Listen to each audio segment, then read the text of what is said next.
Hey guys, I hope you're all well. So I'm just here with Daisy.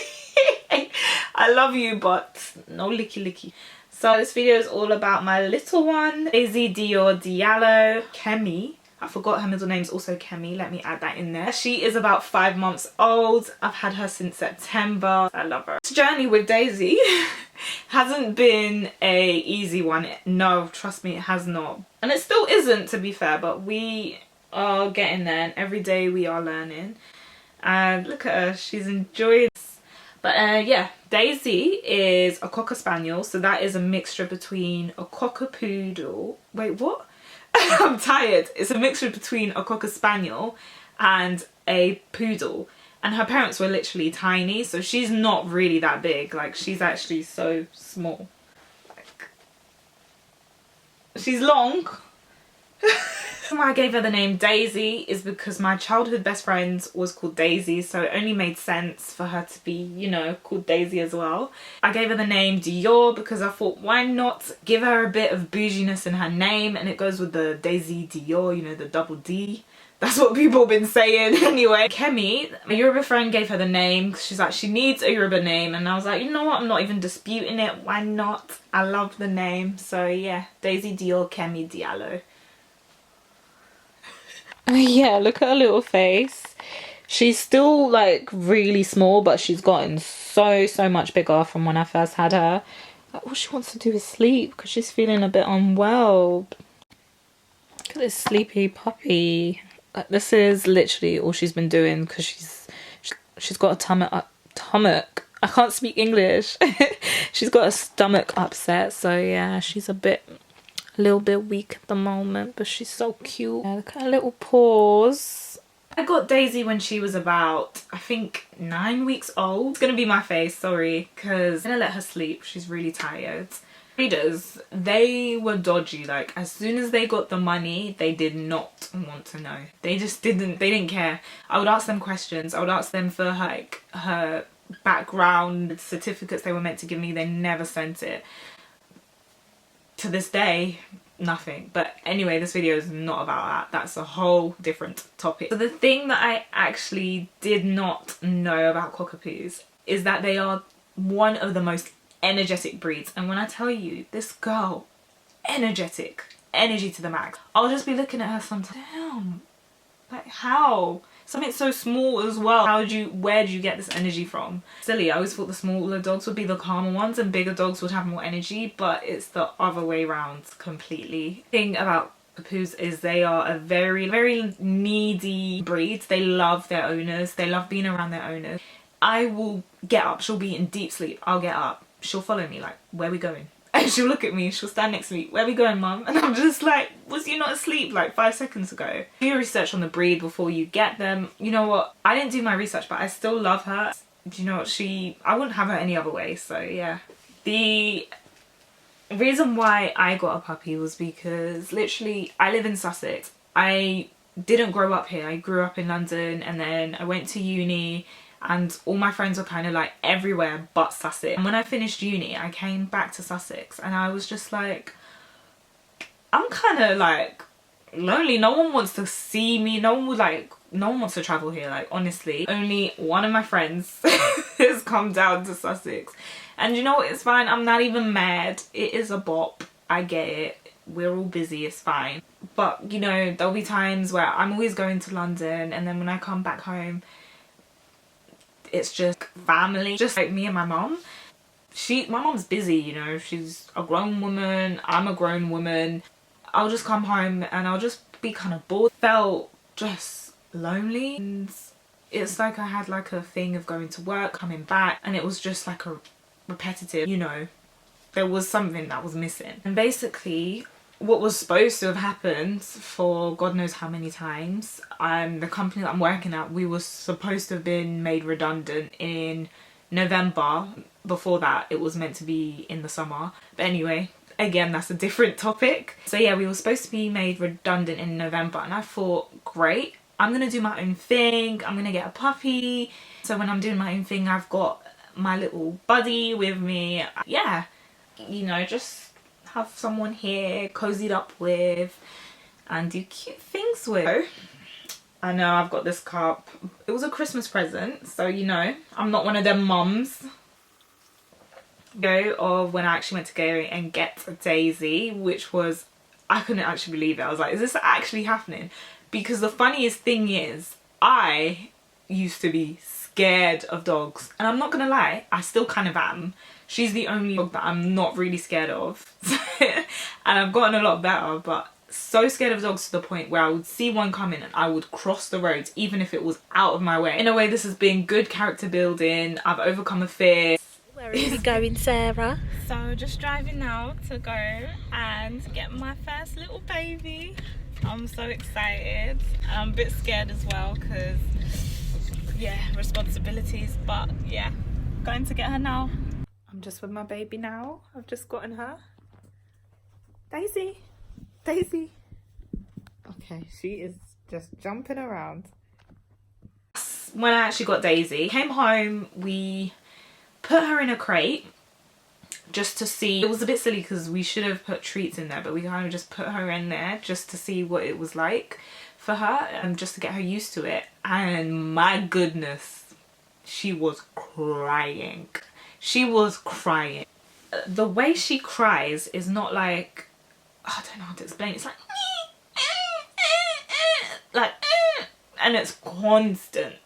And she was biting her crate. She was shaking it. I was just like, ah. I was like, how is she gonna get used to this thing? So, because I've got this book, which I'll show you in a second. It said, put treats in there. I was like, oh, that's why she didn't like it. Let her get accustomed to one room. Watched so many YouTube videos. Watching the dog whispering back in the day as well. I was just like, okay, get them accustomed to one room first and then gradually build your way up. In the living room with us, and we put puppy pads down. We didn't actually get anything from the breeders either, which was a big no-no. You're supposed to get something that's got their scent from their mum and all the other all the other pups that are there, so that they don't feel so scared when you bring them back home. If we had known, we probably would have asked for that as well. This couple of nights were very interesting. I can honestly say having a puppy is like having a baby. I was exhausted. Like, I was exhausted. The first night, because when she came, she did not poo, and we was just like, oh my gosh, is there something wrong with her? Is she uncomfortable? She's not getting used to her surroundings just yet. So we took her in the garden to try and do her business. She was peeing, okay, fine. She had not pooed, and it got to like, I think I picked her up at like 1 PM. Got to 8 PM and she still had not pooed. We're gonna go bed, and I thought, okay, let's try and go bed in my room. I didn't even want to put her in the crate because of what happened. So I just brought up her bed and literally put it in the corner of my room. Puppy pads everywhere. We were like kind of settling to go bed. She started pooing. So happy because we thought, yes, okay, there's nothing wrong. Gave her a treat and she was just wagging her tail. She was so proud of herself. We went bed at 10 that night. Then 2 hours later again, she starts coming towards my bed at the edge. I just hear like this scratching thing. I turn on my light, my bedside light, and I'm just thinking, what's going on? And I see her little face and I'm just like, oh my gosh, she's so cute. And she's just like wagging her tail, smiling at me. And I'm like, okay.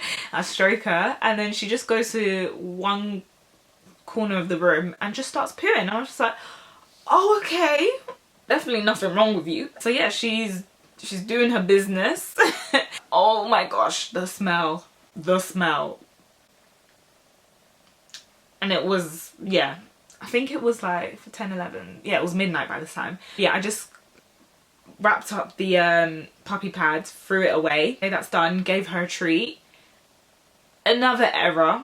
You're not supposed to give your puppy treats if they go toilet in the house, because that makes them think that's a good thing to do. So 2 hours later, the same thing.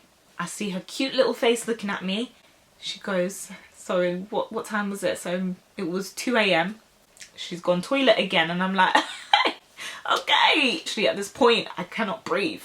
I've opened my windows and it's still lingering. And believe me when I tell you, the same thing happened for the next 2 hours until morning. Oh my gosh, how am I supposed to do this? Is this normal? Is she meant to be going... Are you alright, babe? She meant to be going to the toilet every 2 hours like this. Hey, 7 a.m. I am done, finished. I'm a zombie. Like and I had work the next day. I was just like, this is gonna be real funny, real funny. We got through it. We got through it. She is now trained. She maybe does the occasional pee, like rarely though, rarely. If she's really excited, she might do it indoors, but she always goes to the toilet outside, because we would just make it a habit of just taking her out, especially after she eats, every like between 10 to 15 minutes. That's when she usually goes for a poop, morning and just before bed. So yeah, that would be the pattern and schedule that we would have. We'll tell her, Daisy, go toilet, open the door. She'll go, in loads of like cuddles, give her treats. She's just gotten used to it.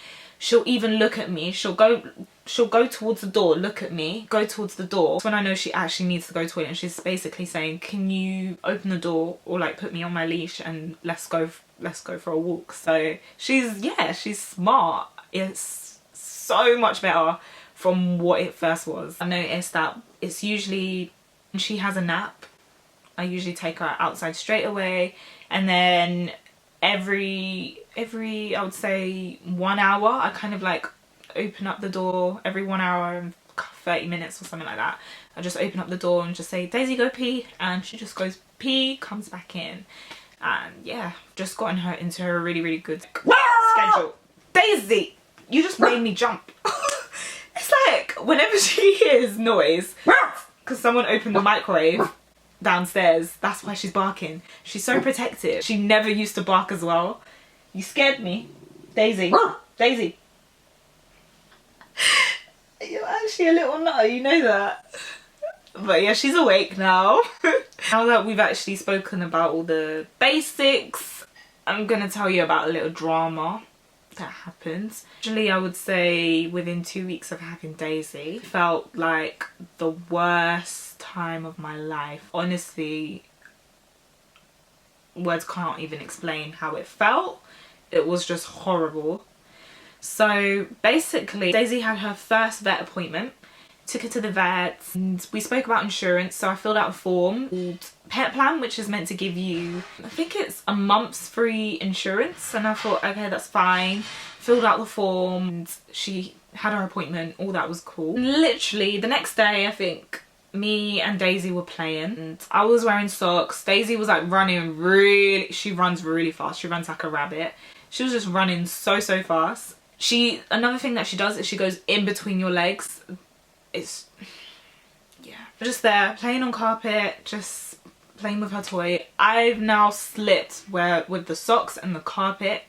Daisy's in between my legs. I fall on her.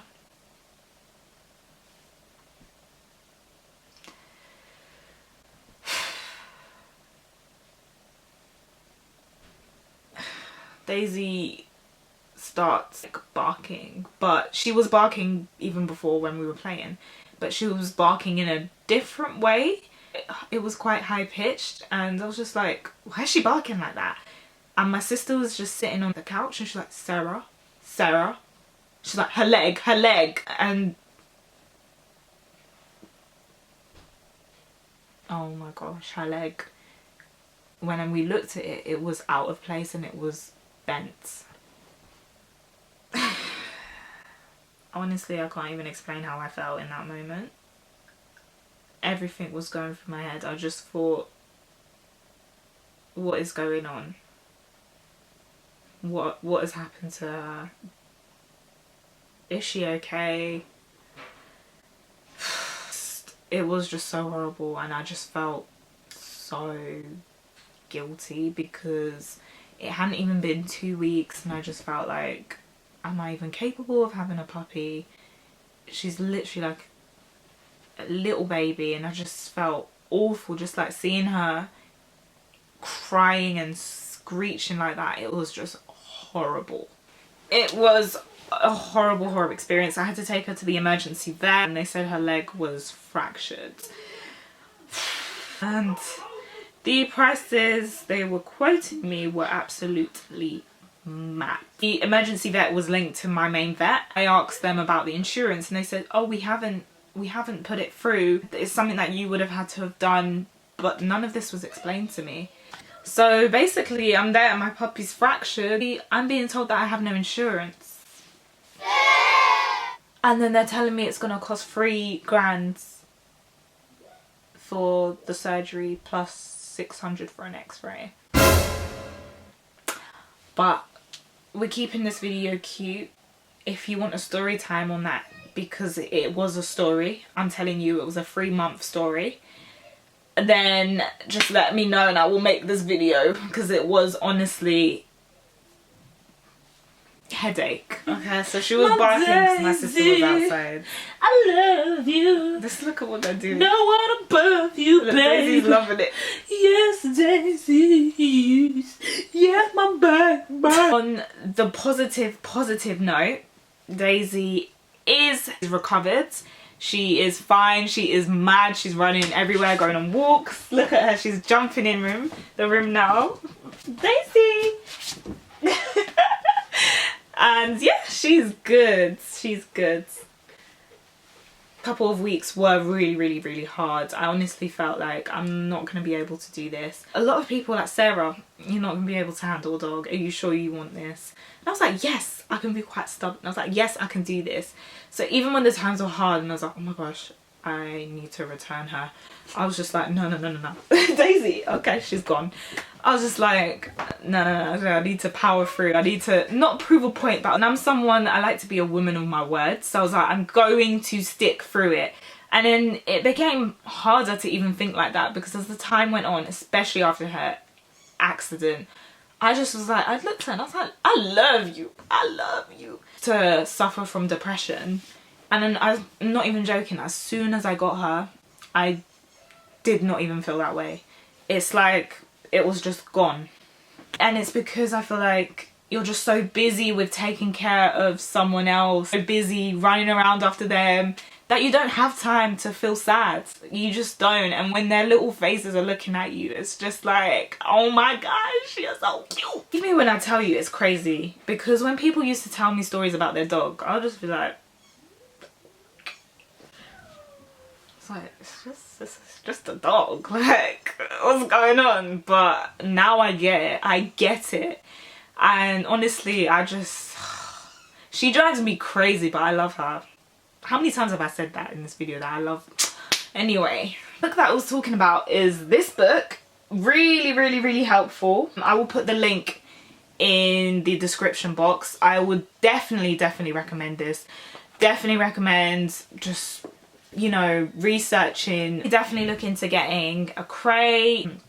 Research the breed that you're going to get. As well, for me, I'm really lucky because although I'm still working full-time, and well, not really full-time, I have Mondays off, I've got my mum who takes care of my puppy, my sister who helps out. I also signed up to a website called Borrow My Doggy, which is really good. It's helped me for like the extra odd days where maybe I need extra help with Daisy. And also a puppy nursery, which is really good. It's also providing training for her. So just do research, see if it's the right time for you to have a puppy. Just realize that it is like having a baby. It is a big responsibility. Well, tell me I'll roll my eyes and be like, okay, I can handle it. No, sis, it's a big responsibility. And vet bills, they are mad. So make sure that your insurance is good. Look into the insurance that you're getting for your puppy and it covers the right things. Careful of what food you have around your dog, so you never know, like that raisins, grapes, chocolates are a big no. Just making sure that you're like looking, because chewing gum as well, if a puppy eats chewing gum, it's very dangerous. Don't shout at your puppy, just say no in a really stern voice. They do get it after a while. She still doesn't listen to me all the time, but we're getting there. This is like a real child, you know what I mean? Like, they're not always gonna listen to you. But yeah, baby steps, just enjoy it. I definitely feel like me that was scared of dogs, I probably will get another dog. I'll probably get a rescue dog next time. And yeah, I just, yeah, I can't even explain every emotion that I felt since having her. But yeah guys, if there's anything that I missed out, please drop me in questions in the comments. Let me know, I'll answer your queries. I'm sounding like one kind of help desks here, but just, yeah, whatever you want to ask, just drop me comment, email, DM, whatever. Hope you guys enjoyed this video. If you have, then yeah. Was that her trying to come in? Daisy! Daisy! Daisy, say bye. Say bye. Oh, she's literally like smiling. Alright, bye guys.